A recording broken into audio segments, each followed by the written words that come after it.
नमस्कार, we today news में आपका स्वागत है और मैं हूं आपके साथ वैशाली। आइए देखते हैं खबर विस्तार से। भोपाल में सीलिंग के खिलाफ व्यापारियों का शक्ति प्रदर्शन। सीलिंग के खिलाफ सड़क पर व्यापारी, सरकार से दो टूक, व्यापार बचाओ रोजगार बचाओ।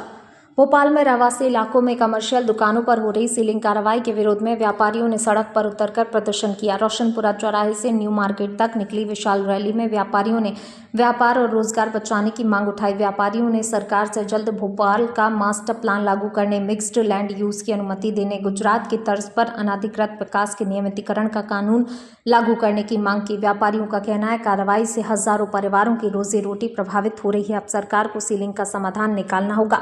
व्यापार बंद नहीं, व्यवस्था दुरुस्त चाहिए। राजधानी भोपाल से संवाददाता नासिर खान की रिपोर्ट। नहीं, हम लोगों के रोजगार पे बात आई है, सबका घर चल रहा है उसी से, और हमारे द्वारा जो हमारे वर्कर भी हैं उनका भी चल रहा है। और ये सारी चीज़ें एकदम से आपने प्लान चालू कर दिया है तो उससे दिक्कत तो होगी ना। कि एकदम से अरे किसी को कोई खबर भी होती है, कोई चीज़ होती है, कुछ भी खबर नहीं करी और ये चीज़ें कर दी आपने, तो व्यापारियों पर असर तो पड़ेगा इस चीज़ का।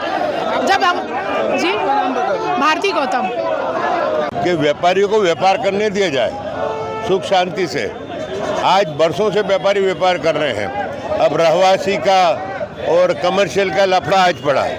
क्यों? सरकार ने अनुमति दी, सरकार के हिसाब से सब काम कर रहे हैं। तो आज की तारीख में भोपाल के 30-40 हज़ार व्यापारी को बेरोजगार न करे सरकार इसका हल निकाले।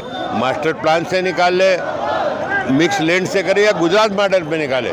किसी भी तरीके से सरकार को भोपाल को संभालना जरूरी है, भोपाल के व्यापार को संभालना जरूरी है। भोपाल का व्यापारी बहुत मेहनती, ईमानदार है, इसलिए हमारी सरकार से मांग इसका तुरंत निराकरण करें।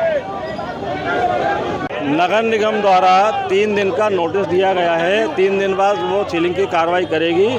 आज पूरे भोपाल शहर के लाखों व्यापारी यहाँ पर उपस्थित है और उनका आक्रोश है कि जो सीलिंग की कार्रवाई है ये शीघ्र से शीघ्र बंद करी जाए और मध्य प्रदेश द्वारा इस कार्रवाई होने के पहले नया कानून लेकर आया जाए। सभी व्यापारियों की मांगे कि मास्टर प्लान लेकर आया जाए। मास्टर प्लान आप नहीं लेकर आ सकते तो 2022 से गुजरात प्लान लेकर आइए। आप गुजरात प्लान नहीं लेकर आ सकते तो 29 जून को सरकार द्वारा एक ड्राफ्ट तैयार कराया गया है, वो सरकार के पास रेडी रखा है। आप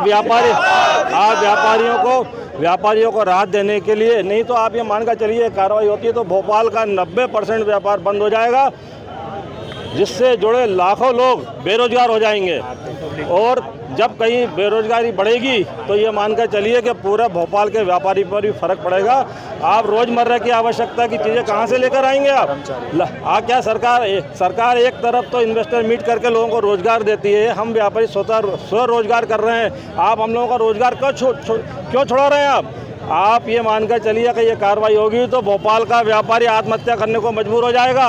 और यही स्थिति रही तो हम व्यापारियों को ये मध्य प्रदेश छोड़ के पलायन करना पड़ेगा। हम उस प्रदेश में जाएंगे जहाँ पर हमको सुविधाएं मिलती हैं। मध्य प्रदेश में व्यापारी नहीं रहेगा। और अभी तो बारी सिर्फ भोपाल की है, इसमें पूरा मध्य प्रदेश शामिल होगा। फिर हमारा पूरा भारत का, हिंदुस्तान का हम व्यापारी वर्ग को शामिल करेंगे। हम ऐसे आसानी से बैठने वाले नहीं हैं। आज हमारा पैदल मार्च है, हमारा शासन को बताना है कि हमारे ऊपर जुल्म मत करो आप। इसके बाद हम पूरा भोपाल अनिश्चितकालीन के लिए बंद करेंगे और मुख्यमंत्री घेराव करेंगे अगर हमारी बातें नहीं मांगी गई तो। आपका नाम बताओ। मैं आनंद सोनी, अध्यक्ष व्यापारी महासंघ। एक संदेश है, एक तो मास्टर प्लान शीघ्र लागू होना चाहिए ताकि इस समस्या का स्वतः अंत हो। अन्यथा जो व्यापारियों के साथ अन्याय हो रहा है और जो रोजी रोटी छिन रही है तो व्यापारी शांत बैठने वाला नहीं है। ये आज उस बात का एक शांतिपूर्वक प्रदर्शन है। अगर ये मांगे पूरी नहीं हुई और मास्टर प्लान नहीं लाया गया तो आगे व्यापारी और रोड पे उतरेगा और अधिक उग्र आंदोलन होगा।